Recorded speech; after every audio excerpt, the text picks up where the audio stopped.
My name's KibbieTheGreat, and I'm the graphics designer for the Everfree Network, and I just wanted to say a real quick happy second birthday to the Everfree Network. I've been watching My Little Pony since early 2011, and I got involved in the fandom about that same time too. I've been making cover art, banners, logos for various different people in the fandom since I started getting involved in DeviantArt in early 2012. And eventually I got involved in a group called Equestria Digital, which is an elitist group of graphics designers in the fandom that make all this crazy wallpapers, banners, things to customize your desktop. And then eventually in fall of 2012, I went to Equestria LA and I met Final Draft and some of the Everfree radio staff in person. And at the time I talked to Draft about the possibility of, Everfree Radio helping us out and advertising that we wanted to make forums for Equestria Digital, which would be for the brony graphics designers, wallpaper artists, vector artists in the fandom, because there hasn't really been any, one central location for those type of people to talk with each other at. And Draft had told me at the time that he was going to be turning Everfree Radio into a network, which was going to, have news posting, music posting, art posting, all sorts of stuff that was going to cover everything in the fandom.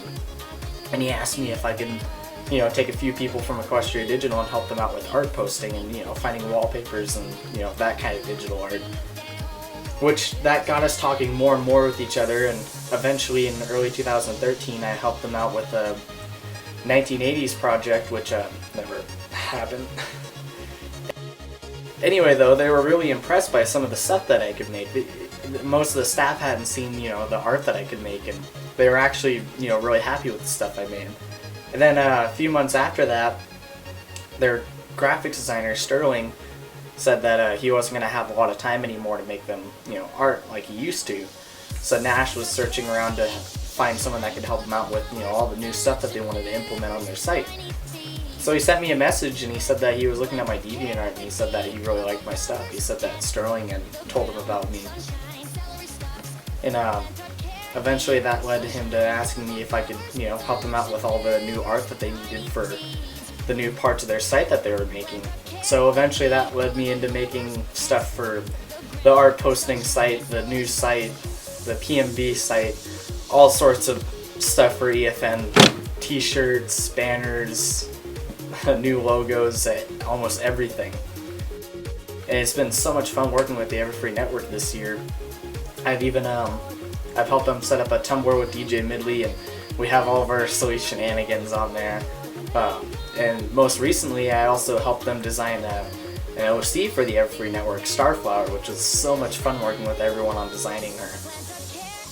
And it's been really fun working with the Everfree Network this year. I know I'm fairly new to the staff, but it's been awesome. I'm really happy that they've already turned 2 years old. It's crazy to see how much time has gone by, and to see where they started out as, a podcast to now an entire network. It's crazy. So, happy second birthday, EFN, and I'll see you guys around.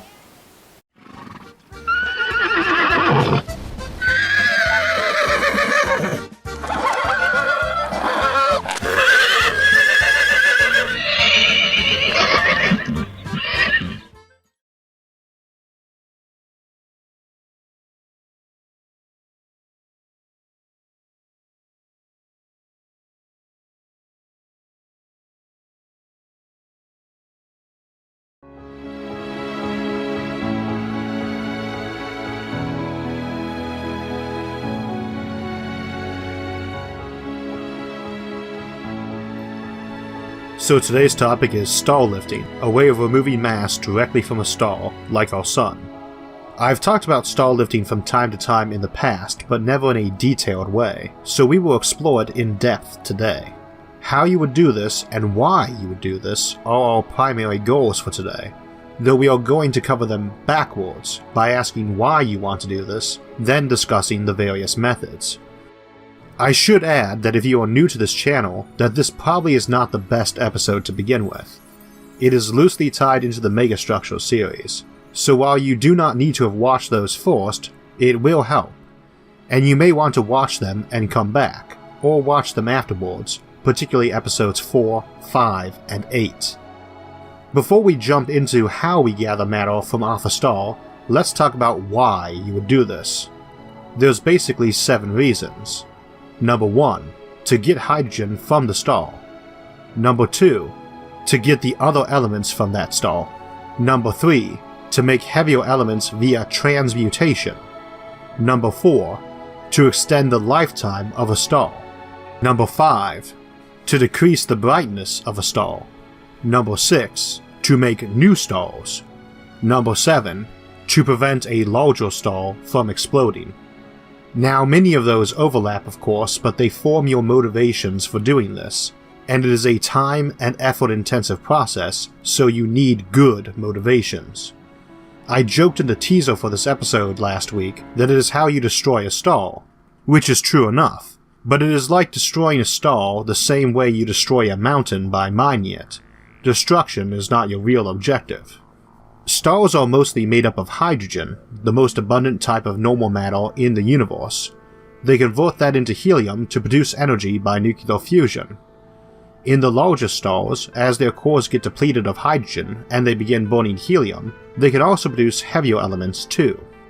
Now, if we have working nuclear fusion, especially fusion that can, like a star, turn normal hydrogen into helium, then stars are handy places to find hydrogen to fuel your fusion reactors. But the Sun is not the best place to mine for hydrogen, since Jupiter has tons of it and is easier to get it from if you already have fusion to power all your extraction efforts. Jupiter is big, but not as big as the Sun, so the gravity is less and it is not as hard to get the hydrogen away from it. Of course, it is not as big, so it does not have nearly as much hydrogen, and if you run out, you have to turn to the Sun. In fact, you would probably start with the smaller gas giants like Saturn to begin with for the same reason. Saturn has less gravity, so it is less effort getting the stuff. Now, even without fusion, hydrogen has 3 very good uses. First, it is incredibly plentiful, so makes a nice source of mass when you are building things like the shell worlds we discussed in Megastructures episode 5. When you need mass, hydrogen is pretty handy. Second, it is actually one of the best radiation shields you can get. It is not only plentiful and useless for normal construction, but is great for stopping high-energy radiation. As such, it makes a nice shielding layer around things like the rotating habitats we discussed in Megastructures episode 4.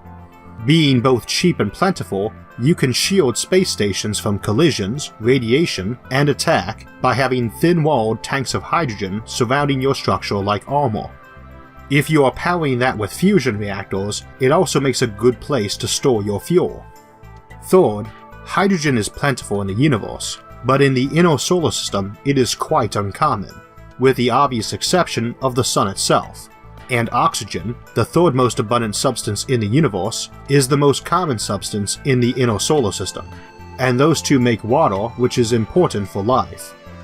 So if you want lots of water, just about all of it is on Earth, and you will need a lot of hydrogen to make it. Those are the most obvious uses for hydrogen itself, besides making new stars, which we will get to in a bit. But it is easy for folks to forget that hydrogen and helium are not the only things in the Sun, and we call everything but these two metals. A star's metallicity is a measure of everything else in it besides hydrogen and helium, even though very little of that is what we would normally call metals. We actually break stars into 3 categories, population 1, 2, and 3, based on how much metal they have in them. The very oldest stars, the ones still alive from back near the beginning of things, or in distant galaxies where we can see back in time to the early universe, are population 3 stars and have virtually no metals. Newer stars have more because when old stars explode and release metals, it tends to get just as many of those in the stars as the planets get. Population 2 stars are considered metal poor, and they are a bit hotter and bluer than population 1 stars, metal-rich stars, since they can run a bit hotter without those metals interfering with fusion. Population 2 and 3 stars are not considered great candidates for having nice rocky planets like Earth, since the emerging solar system would not have had many metals to form rocky planets from. Our Sun is defined as population 1, metal-rich, which means it has a bit less than 2% of its mass from stuff besides hydrogen and helium, most of which is oxygen.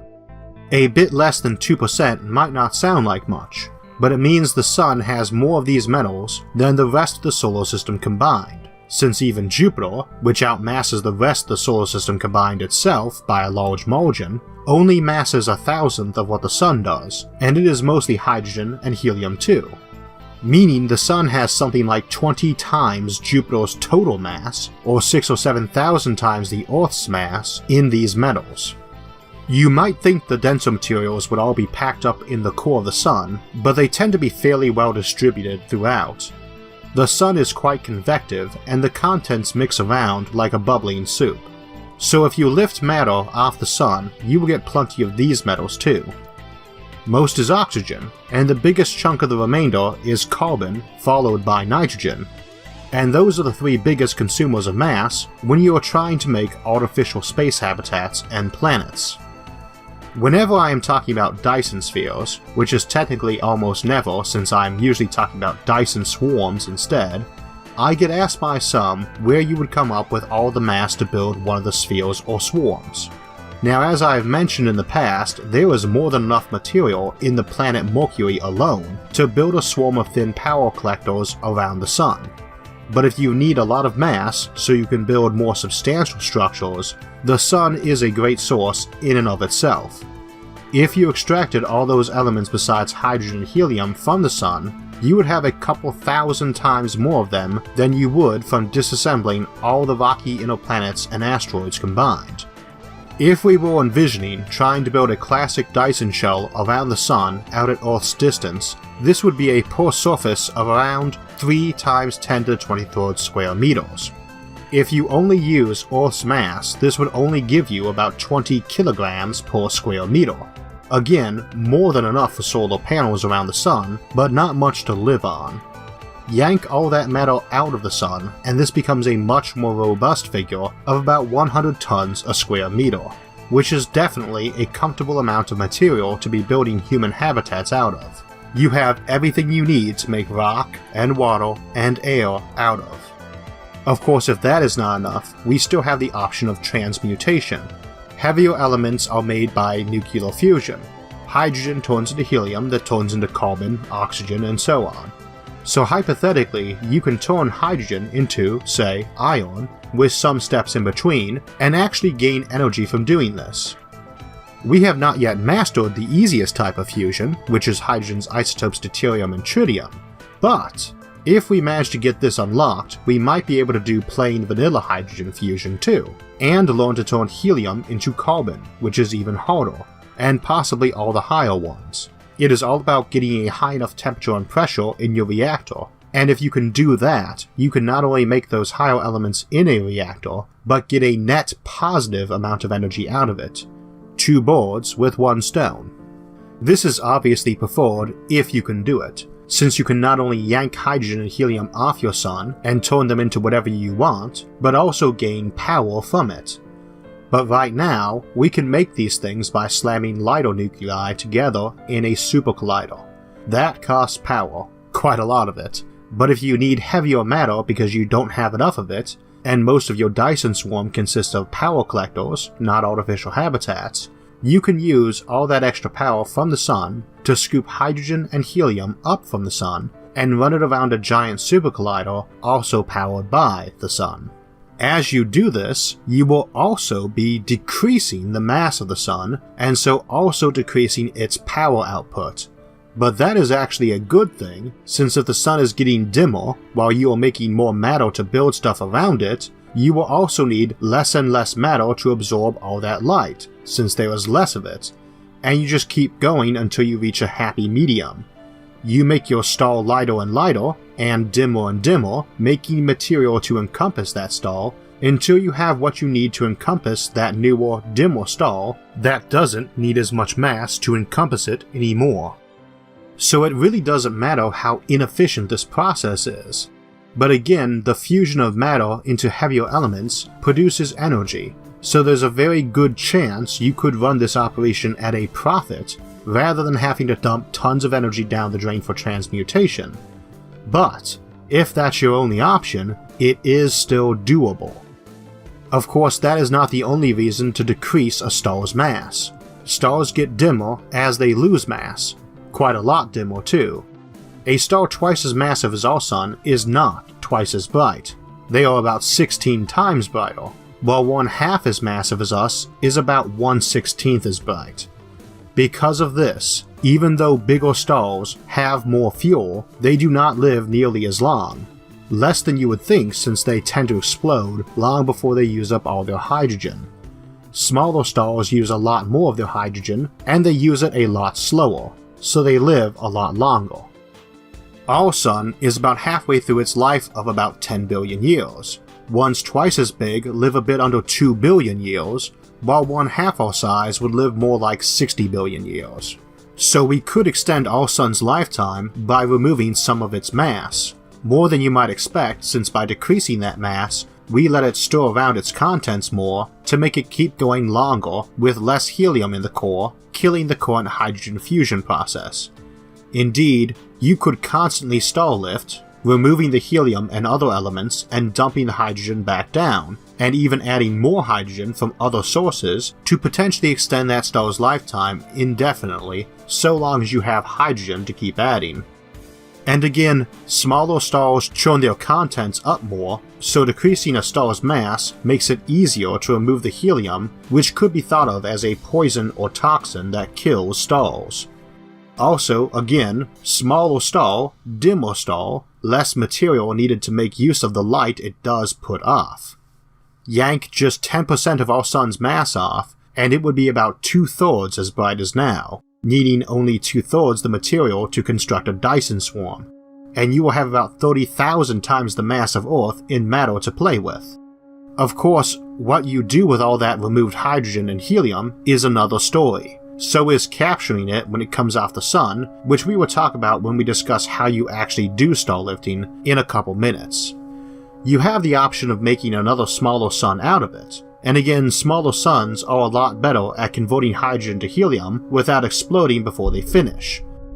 It is generally thought that stars under about 1/4 of the mass of our own Sun, smaller red dwarf stars, do not even become red giants as other stars do near the end of their life, but just turn into blue dwarf stars instead. Not expanding, just getting hotter and turning into white dwarf stars at the end.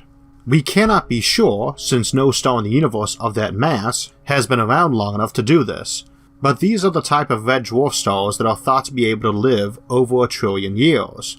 The ones a bit more massive live a lot longer than our Sun, but still go red giant at some point before they go through all their hydrogen, so they live significantly shorter lives than these. Most stars in the universe are red dwarf stars, and we are talking about maybe turning our own Sun into one by starlifting. So let me remind everyone that the color of stars is a bit of a misnomer. They all give off white light. The spectrum is a bit different, but even the dimmest and coldest red dwarf would give a light similar to an incandescent light bulb. I have heard people object to the idea of settling worlds around a red dwarf star because they would not want to live under red light. Besides this being, presumably, much better than not being alive at all, I mean, I would rather live in the tundra than not at all, it is also wrong since the light would be about the same as what you are used to. If you really wanted that hotter, wider light, you could just make blue dwarf stars from the outset by using a mixture of hydrogen and helium anyway if you are in the star making game. Gives you something to do with all that helium, I suppose. But speaking of dying stars and red giants brings up our last use of starlifting, which is preventing the bigger ones from exploding. Now, I mentioned back in the Shikata Thrusters episode, which dealt with moving stars, that it is easier to move bigger ones than smaller ones. The result of which is that if you have a giant star getting ready to go supernova, it is easier to move it away from your own solar system than to move your solar system. A better option anyway, since you probably colonized many solar systems in that area, so it is better to give the boot to the single big problem child in your neighborhood than to move all the other colonized solar systems. But starlifting offers us an alternative to that. You get in there, and instead of using the star's light to push it away, you use that light to power starlifting and strip mass off the star before it can explode violently. And while supernovae are our main source of metals, that is not an efficient process anyway, so you would probably be better off using the super collider approach even if you have not got some easier method of transmutation available. Okay, so lastly, how do we actually do this? As I mentioned, there are multiple methods, but there are 3 key ones that usually get discussed, and I will limit us to those, with the exception of mentioning the most simple and obvious, which is just flying down there and scooping the matter up and flying away. They did that in the TV show Stargate Universe, and it was probably my favorite scene in that sadly short-lived spin-off of my favorite science fiction franchise. This is not going to be a practical approach unless you have all sorts of awesome technology we do not have. It is also generally called sun scooping, not starlifting, though it is both. When you start talking about harvesting stars for their matter, people tend to assume only very high technology civilizations could do such things. Some of us call that Clark tech, as a hat tip to Arthur C. Clarke and his quote about any sufficiently advanced technology being indistinguishable from magic. The methods we will be talking about are not high-tech at all. Much like Dyson swarms, while people think of them as super high-tech, as Clark tech, they can be done with just raw, brute force. You do not need much technology. All 3 of these methods we are about to discuss were thought up, to the best of my knowledge, by David Criswell, who was also assumed to have coined the term starlifting. They are 1. Thermal-driven outflow, 2. Centrifugal acceleration, and 3. The Huff and Puff method. I always get a kick out of the name for the last one. Okay, the first, thermal-driven outflow, which I would just call TDO starlifting henceforth, or TDO, basically works by heating up bits of a star's atmosphere. You can do this by beaming down microwaves powered by solar panels, or even just reflecting light back down focused on a spot with big mirrors. Those mirrors could hover over the same spot instead of orbiting, using the Stadite method we have discussed in the past. This would kick up an eruption much like a solar flare, feeding more solar wind. You would then have a giant ring around the sun, sucking up sunlight and generating a big ring of current, as well as a huge toroidal magnetic field. This would tend to pump this matter up and down out the pores of the sun, which is handy since we live around the equator. Incidentally, you could do this on the sun right now to collect the normal solar wind, but our sun's solar wind does not give off that much matter. Bigger stars give off tons that way, but for our sun, you have to be blasting spots to cause eruptions to get that much solar wind. Now the capture method for this stuff as it heads up from the pole is to use giant magnetic rocket nozzles. Magnetic nozzles are a concept that's been discussed for use in the Vasimir thruster, which we discussed along with some other propulsion methods a couple episodes back. This lets you use magnetic fields to direct plasma, rather than having it flow through a classic metal nozzle, which would get kind of hot. It also cools the plasma slightly, making it easier to collect. 2 quick notes. First, the ring around the sun does not have to be a solid object. It can just be a bunch of orbital stations. They can just shoot streams of charged ions between each other to make that ring of current. Each station is a particle accelerator, presumably powered by sunlight. But you could use a solid one, and it would not fly apart or anything. It is not a Niven-style ring world under huge centrifugal force. Though we discussed making giant stationary rings back in the first episode of the Megastructure series, if you want one. A solid one is maybe more useful if you want to have a massive collection of supercolliders for transmutation of elements. Second, the nozzles are probably way too dense to work as stadites, unlike mirrors which can just hover over the sun bouncing light back down. And they need to stay over the poles. So if you are wondering how they would, just remember they are called giant magnetic rocket nozzles for a reason. They can keep themselves from falling down by sucking in all that matter flying off the star at high speeds. Giant plasma thrusters. Notice by the way that TDO starlifting is not particularly high tech, and I want to emphasize that. Okay, method 2. Centrifugal acceleration, or CA starlifting. This is a lot like TDO starlifting, but you put your ring around the poles instead, and your nozzles around the equator. You then rotate your rings a lot faster than the star rotates, and you rotate it around the star's poles, and it starts flinging matter outward. This is much harder, since you have to keep pushing on that ring to keep it spinning, but as I understand it, this is supposed to create a much faster outflow of matter, albeit sprayed all over the place. So I think this would be the sort of thing you would do if your main goal was not harvesting the star for matter, but just lightening it in a hurry. TDO is better, or at least simpler. Okay, Method 3, Huff and Puff, which I guess we could call H&P starlifting. Huff and Puff sounds cooler though, but the actual effect is more like a bellows. Here, your ring of particle accelerators are not staying up by orbiting the sun, but magnetically floating over it, akin to the electrodynamic tethering method we discussed in the Spaceship Propulsion Compendium, but it is the ring current they are generating that is holding them up. You then shut the ring current off and let the stations begin to fall. Once they pick up a lot of speed, you snap the ring current back on, and they begin flying back up away from the sun. Rinse and repeat. Doing this generates a squeezing action on the sun, pumping the sun's atmosphere up through the poles, again to be caught by the magnetic rocket nozzles. If you are only using one ring to do this, you would get that beating pulse or bellows effect on the polar matter stream, but you could have several rings doing this at once in a well-timed pumping action for a bigger and more steady outflow of matter. Personally, this is the one I like the most, partially for the name, and it should be faster than TDO, which is a much more passive process. Okay, some notes on starlifting. Removing matter from the sun costs about 200 billion joules per kilogram, and that's the minimum if you're doing it with 100% efficiency.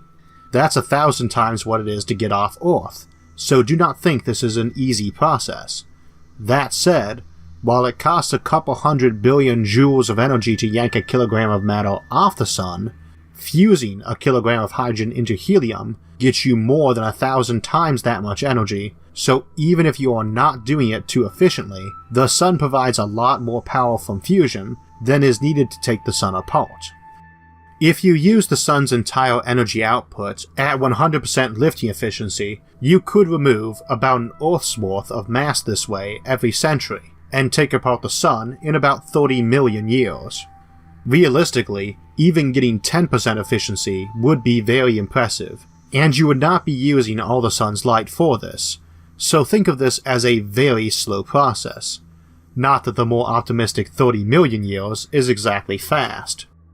Giant stars have more binding energy, but are a lot less dense. They're much bigger than their mass would indicate, especially red giants, which are often as big as a Dyson sphere, but only as massive as our own sun.